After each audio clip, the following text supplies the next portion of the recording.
అది మనం ఎప్పుడు కూడా మర్చి. అందుకనే పౌలు ఒక మాట అంటాడు, పూర్వము దూషకుడను హింసకుడను హానికరుడైన నన్ను.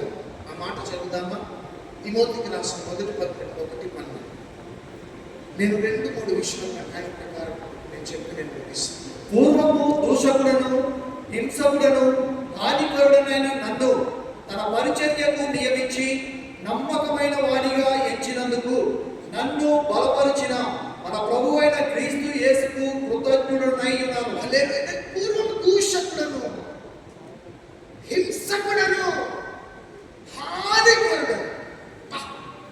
ఏం దేవుడని మనకు. పౌలు వస్తుంటే హింసకుడు వస్తున్నాడు, పౌలు వస్తుంటే హానికరుడు వస్తున్నాడు, పౌలు వస్తుంటే దూషకుడు వస్తున్నాడు. Be careful.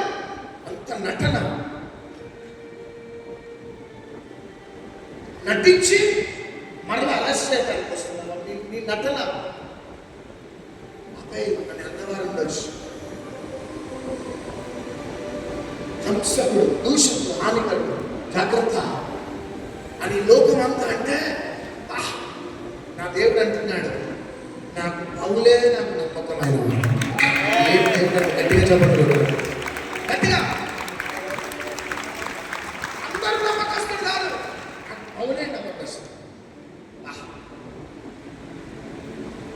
అందుకని పౌలు అంటున్నాడు, అంతగా నన్ను నమ్మిన నా దేవుని కోసం నేనేమైనా నేను త్యాగం చేస్తాను.